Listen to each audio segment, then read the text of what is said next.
अस्सलाम वालेकुम। मैं हूं डॉक्टर इमरान अजीज और हम बेसिकली डिस्कस कर रहे हैं power spectral density of different line coding schemes. Last lecture के अंदर हमने एक स्पेसिफिक एग्जांपल देखी थी जिसमें हमने देखा कि एक पोलर रिटर्न टू जीरो जो लाइन कोडिंग स्कीम है, पोलर रिटर्न टू जीरो जो लाइन कोडिंग स्कीम है, उसकी पावर स्पेक्ट्रल डेंसिटी जो है वो कैसे फाइंड की जा सकती है, वो कैसे दिखती है, उसकी एसेंशियल बैंडविड्थ क्या है। अभी हम आज एक जेनेरिक रिलेशन की तरफ जाएंगे कि एक जनरल रिलेशन लेंगे जिसकी मदद से हम किसी भी लाइन कोडिंग स्कीम की पावर स्पेक्ट्रल डेंसिटी जो है वो फाइंड कर सकते हैं। और उसके लिए हम ये कंसिडर करते हैं कि हमारी जो पल्स है पीटी वो लेटर से कोई इस तरीके से दिखती है। फॉर हमें इससे फर्क नहीं पड़ता किस तरीके से दिखती है, वो डिफरेंट लाइन कोडिंग स्कीम्स में पल्सेस जो है वो डिफरेंट हैं। जैसे रिटर्न टू जीरो में पल्स जो है वो ऐसे दिखती है, नॉन रिटर्न टू जीरो में पल्स जो है वो ऐसे दिखती है, थ्रू आउट ड्यूरेशन वो वन रहती है। तो पल्स शेप जो है वो कैसे भी हो उससे हमें फिलहाल गर्ज नहीं है। और उस पल्स का अगर Fourier transform P F F है, कहता है कि अ pulse train is generated by the line coder. वो जो लाइन कोडर है, अगर ये पल्स हम यूज कर रहे हैं तो लाइन कोडर जो पल्स ट्रेन जनरेट करेगा, जैसे हमने लास्ट एग्जांपल के अंदर देखा कि वो हमारे पास जो पल्स ट्रेन थी वो इस तरीके से दिख रही थी, ऐसे दिखती थी कि ये वन है, ये वन है, ये जीरो है, ये जीरो है। तो अगर ये वाली पल्स हम यूज करें तो इस पल्स के लिए जो हमारे पास लाइन कोडर की आउटपुट होगी वो कुछ इस तरीके से दिखेगी। आप ये देख रहे हैं यहाँ पे कुछ पल्सेस की एम्पलीट्यूड, यहाँ पे तो एम्पलीट्यूड सेम है, देखिए ये प्लस वन है, ये माइनस वन है, लेकिन यहाँ पे जो एम्पलीट्यूड हैं कुछ की कम है कुछ की ज्यादा है। तो ये बेसिकली ये फर्क इस वजह से है कि यहाँ पे हम अगर बाइनरी यूज करें तो दो लेवल्स ही हमें यूज करने पड़ते हैं, लेकिन अगर हम बाइनरी से बढ़ के कोई और लेवल, नंबर ऑफ लेवल्स अगर हमारे पास ज्यादा हो जाए, और अगर हम फॉर एग्जांपल हमारे पास फोर अरे जो है वो कम्युनिकेशन हो, एम अरे कम्युनिकेशन, फोर अरे कम्युनिकेशन हो, तो उसका मतलब चार नंबर ऑफ लेवल्स हमारे पास होंगे, एक ये, एक ये, एक ये और एक इस तरीके से। इस लेवल को हो सकता है हम जो है वो जीरो जीरो से रिप्रेजेंट करें, इस लेवल को वन वन से रिप्रेजेंट करें, इसको वन जीरो से रिप्रेजेंट करें, इसको जीरो वन से रिप्रेजेंट करें, ये डिफरेंट चीजें हो सकती हैं। तो इसका मतलब है ये डिफरेंट एम्पलीट्यूड जो है वो नंबर ऑफ बिट्स जो है वो वन से ज्यादा भी हम जो है वो रिप्रेजेंट कर सकती हैं डिफरेंट एम्पलीट्यूड्स। तो इस वजह से आपको यहाँ पे ये डिफरेंट एम्पलीट्यूड जो है वो नजर आ रही है, कुछ की एम्पलीट्यूड ज्यादा है, कुछ की एम्पलीट्यूड जो है वो कम है। और कहता है कि for a pulse amplitude modulated signal, the amplitudes are random and depend upon the line coder and its output. On-off polar and bipolar are special cases of this pulse train YFT. ये उसके द्वारा special cases होंगे, उनमें हम special जो है वो कुछ पल्सेस जो है वो पल्स शेप जो है वो यूज करते हैं। As power spectral density changes with amplitude as well as with the pulse shape, we can overcome this by using a unit impulse instead of pulse p of t at the input as x of t. यहाँ पे उसके कहने का मतलब यह है कि चूंकि हम एक जेनेरिक रिलेशन फाइंड करना चाहते हैं, तो जेनेरिक रिलेशन फाइंड करने के लिए बेहतर ये होगा कि हम कोई स्पेशल पल्स, हम कोई स्पेसिफिक पल्स शेप यूज करने की बजाय हम इम्पल्सिव जो है वो यूज करें। जब हम इम्पल्सिव जो है वो लाइन कोडर की इनपुट के ऊपर यूज करेंगे तो बाद में हम ये कर सकते हैं कि वो जो लाइन कोडर है उसका इम्पल्स रिस्पांस हम कह सकते हैं कि वो स्पेशल वो जो पल्स है उसको जनरेट करें। जैसे अगर फॉर एग्जांपल हम कहते हैं कि यहाँ पे अगर आप देखें कि इनपुट जो है वो हमारे पास इम्पल्स ट्रेन है, आउटपुट जो है जो भी हम लाइन कोडिंग स्कीम यूज करें उसकी हमारे पास जो है वो पल्स स्ट्रीम उस तरीके से आ जाए। या अगर हमारे पास इनपुट इम्पल्स है, अगर पोलर रिटर्न टू जीरो हम पल्स ट्रेन जनरेट करना चाहते हैं तो उस केस में जो पल्स शेप होगी, यानी कि ये जो इम्पल्स रिस्पांस होगा इस सिस्टम का,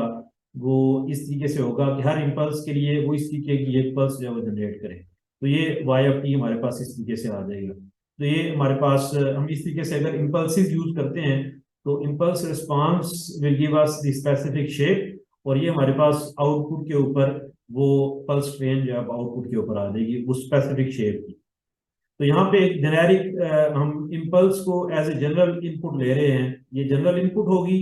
इस जनरल इनपुट का इस जनरल इनपुट की पावर स्पेक्ट्रल डेंसिटी जो है वो फाइंड की जाएगी, यानी कि इम्पल्स ट्रेन की पावर स्पेक्ट्रल डेंसिटी फाइंड की जाएगी। और फिर जो स्पेसिफिक पल्स शेप हम यूज कर रहे हैं, जो कोई भी हो सकती है, वो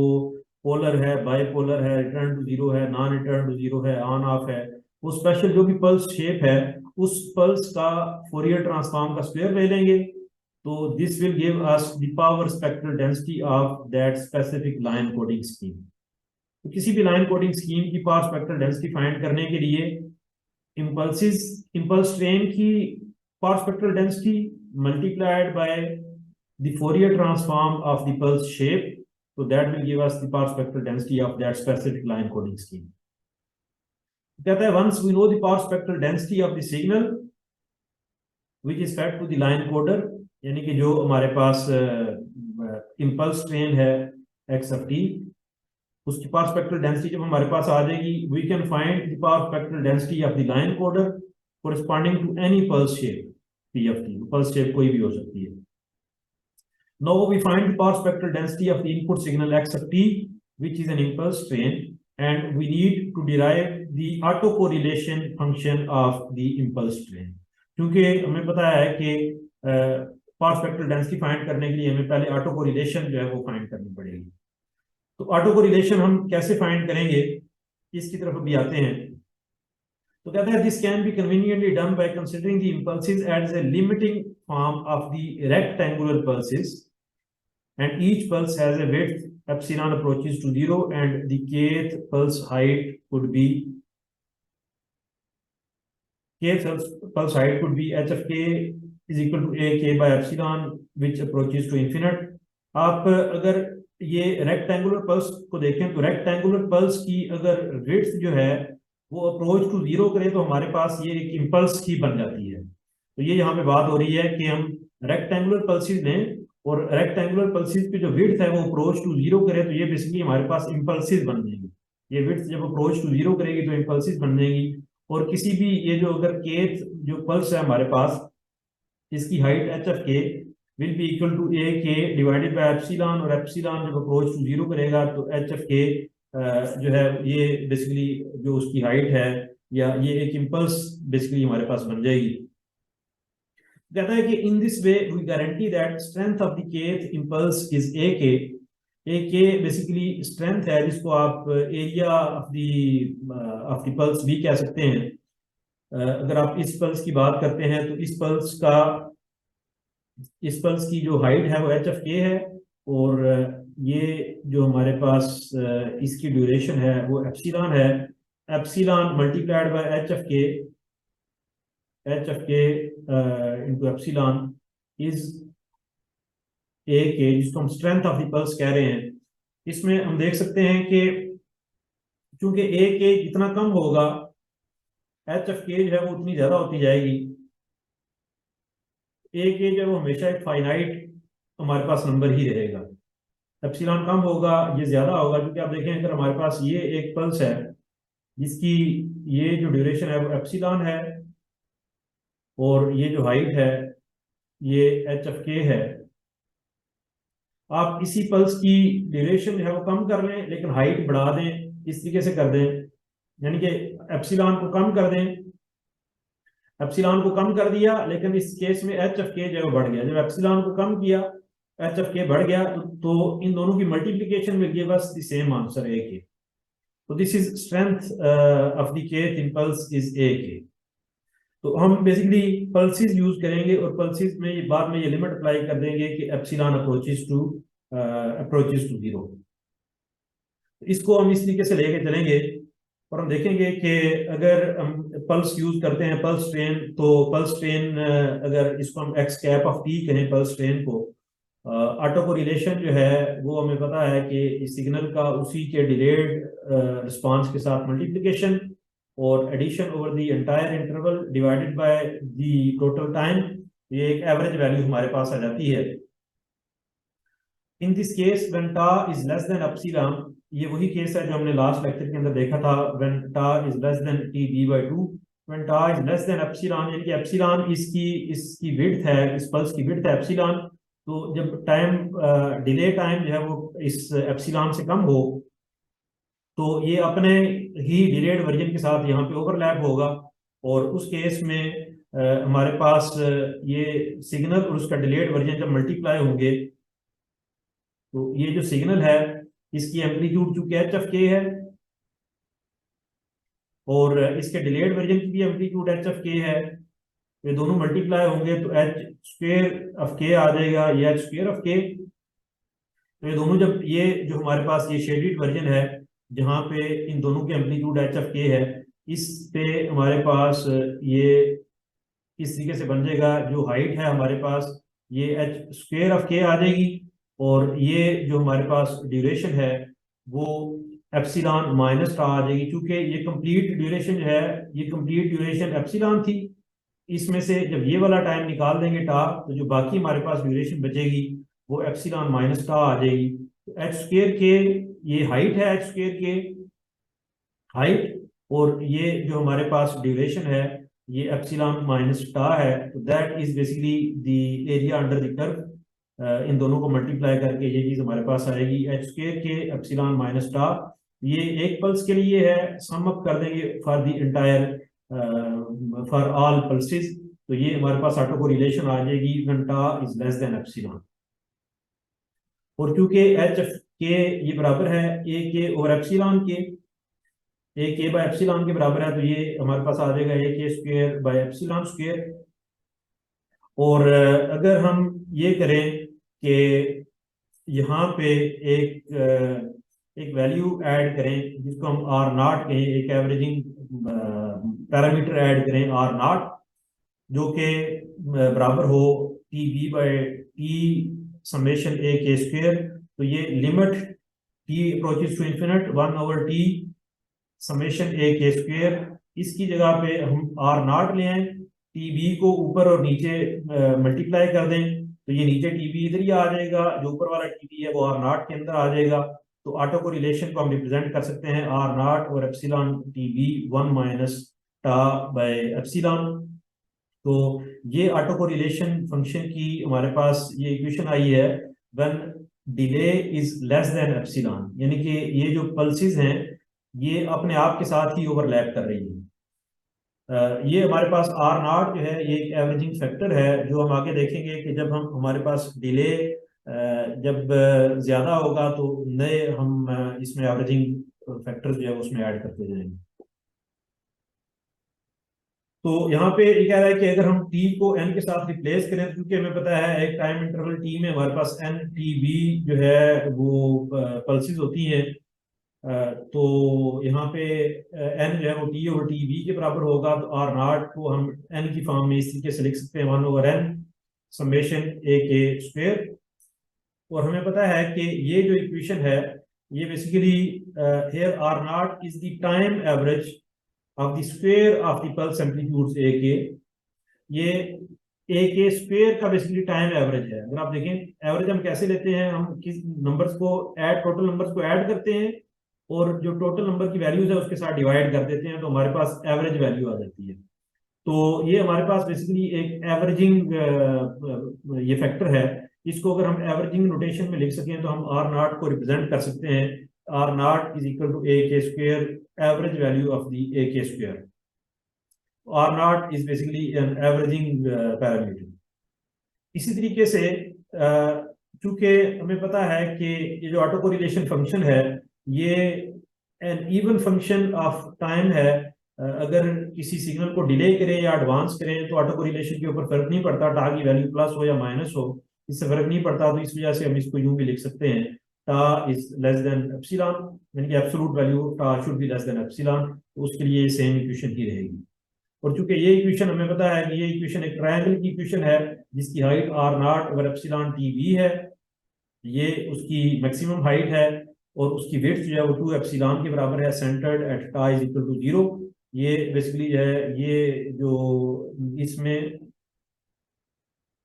ये जो हमारे पास ट्रायंगल है ये ट्रायंगल की ये वाली इक्वेशन है। ये जो बाकी ट्रायंगल्स हैं हम आगे चल के देखेंगे ये कैसे आती हैं। ये जो दरमियान में जो ट्रायंगल है उसकी ये इक्वेशन है। अब कहता है कि टा को अगर बढ़ा दिया जाए, क्योंकि अभी तो हमने जो पिछले केस में जो टा लिया था वो ये था टा इज लेस देन एप्सिलॉन, यानी कि पल्स जो है वो अपने ही डिलेड वर्जन के साथ ओवरलैप कर रही थी। लेकिन अगर हम टा को बढ़ा देते हैं, अगर तो टा को थोड़ा सा बढ़ाते हैं कि यहाँ पे दरमियान में डिलेड पल्स आती है, तो फिर तो वहां पे ऑटो कोरिलेशन जीरो हो जाएगी, क्योंकि सिग्नल का और उसके डिलेड वर्जन का आपस में मल्टीप्लिकेशन जीरो के बराबर आ जाएगी। लेकिन अगर हम इतना टा को बढ़ा देते हैं कि वो नेबरिंग पल्स के साथ ओवरलैप करना शुरू कर देती है, कि ये वाली पल्स, ये पल्स जो है, ये पल्स अपनी नेबरिंग पल्स के साथ ओवरलैप करना शुरू कर देती है। अब देखें ये एच के है, ये जो एच के वाली पल्स है, ये वाली पल्स थी। अब ये जो पल्स है ये H F K plus one pulse के साथ ओवरलैप कर रही है। तो कहता है repeating the earlier argument we see that auto correlation will have another triangular pulse of width two epsilon centered at tau is equal to T B and of height R one over epsilon T B, where अब हमारे पास सिर्फ फर्क उसमें ये पड़ेगा कि वहां पे जो था वो हमारे पास ए के स्क्वायर आ रहा था, क्योंकि ये इस पल्स का जो डिलेड वर्जन है इसी के साथ ओवरलैप कर रहा था। तो इन इन इस पल्स की जो स्ट्रेंथ थी वो ए के थी, तो ए के स्क्वायर की टर्म हमारे पास आ रही थी। लेकिन अब जो ये पल्स है अब अगली पल्स के साथ ओवरलैप कर रही है, तो इस पल्स की स्ट्रेंथ ए के है, इस पल्स की स्ट्रेंथ ए के प्लस वन है, तो अब ये इन दोनों की मल्टीप्लिकेशन होगी। और इसको हम लिख सकते हैं कि दिस इज एवरेज ऑफ ए के प्लस वन। तो दिस इज एवरेज ऑफ ए के प्लस वन। इसी तरीके से कहता है कि अगर हमारे पास ये हो कि अगर हम डिले को मजीद बढ़ा दें 2 TB 3 TB सो ऑन ऐसे बढ़ाते जाएं, तो जितने भी हम इसको बढ़ाते जाएंगे। अच्छा, अब यहाँ पे एक और चीज ये है कि जब हम इसको 1 TB बढ़ाते हैं तो प्लस टीबी अगर बढ़ाएंगे तो हमारे पास अगर प्लस टीबी का डिले ऐड करेंगे तो ये वाली रेक्टेंगल आएगी। अगर माइनस टीबी का यानी कि माइनस टीबी डिले करेंगे या टीबी एडवांस करेंगे, यानी कि टा की वैल्यू अगर एडवांस में यूज करेंगे तो फिर हमारे पास ये रेक्टेंगल आएगी। इसी तरीके से जब हम डिले जो है वो प्लस टू टीबी हो, तो ये भी हमारे पास जो है वो यहाँ पे आ जाएगा ए के प्लस टू एवरेज वैल्यू। और जब हम इसको ऑटो कोरिलेशन की इक्वेशन के अंदर रखेंगे तो ऑटो कोरिलेशन की जो इक्वेशन आएगी वो एक ट्रायंगल ही आएगी, और वो जो ट्रायंगल होगी वो बेसिकली ये वाली ट्रायंगल होगी। और अगर टा की वैल्यू -2 TB हो तो फिर जो हमारे पास ट्रायंगल होगी वो ये वाली आएगी। तो ये प्लस माइनस यानी कि ये जो है वो डिलेस के लिए होगी टा की वैल्यू जब हम डिले कर रहे हैं, और टा को जब एडवांस कर रहे हैं तो ये वाली हमारे पास ट्रायंगल जो है वो ऐड होती जा रही है।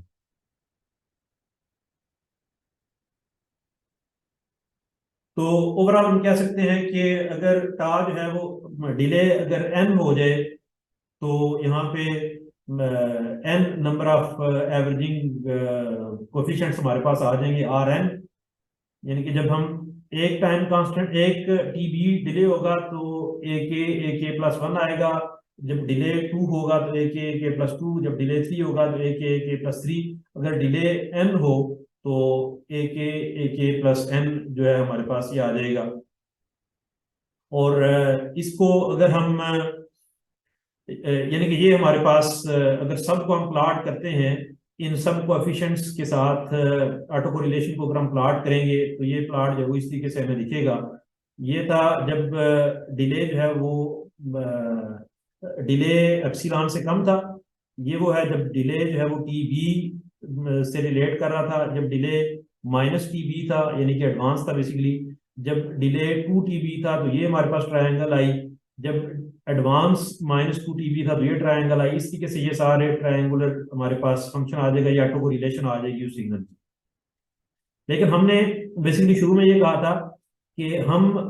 ये कर रहे हैं कि हमने जो जो रेक्टेंगल ली थी, ये जो जितनी हमारे पास ऑटो कोरिलेशन आया ना, ये ऑटो कोरिलेशन इम्पल्स का नहीं आया, बल्कि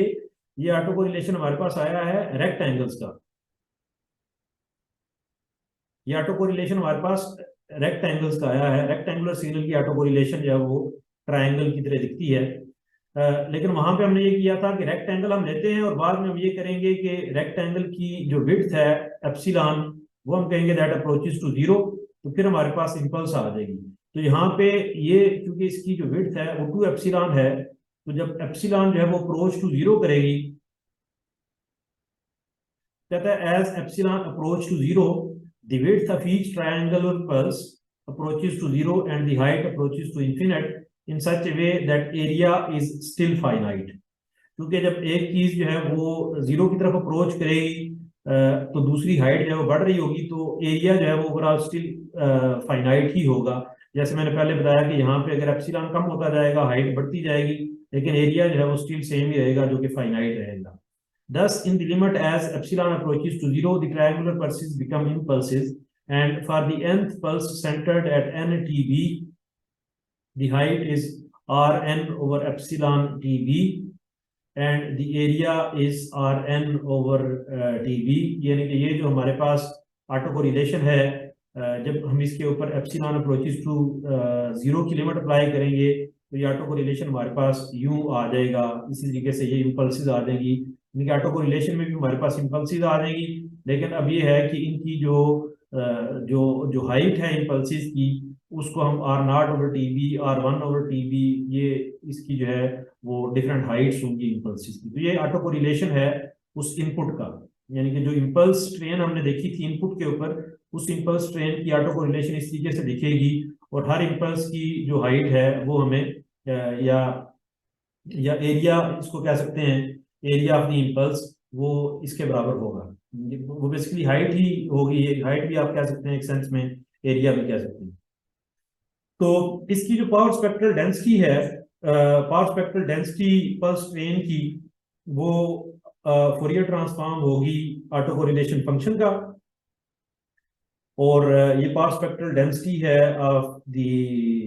ये ऑटो कोरिलेशन फंक्शन है। इस ऑटो कोरिलेशन फंक्शन की पावर स्पेक्ट्रल डेंसिटी लेंगे तो वो पावर स्पेक्ट्रल डेंसिटी जो है वो ये आती है फोरियर ट्रांसफॉर्म, इसका फोरियर ट्रांसफॉर्म लेंगे तो वो ये आता है, और फोरियर ट्रांसफॉर्म ही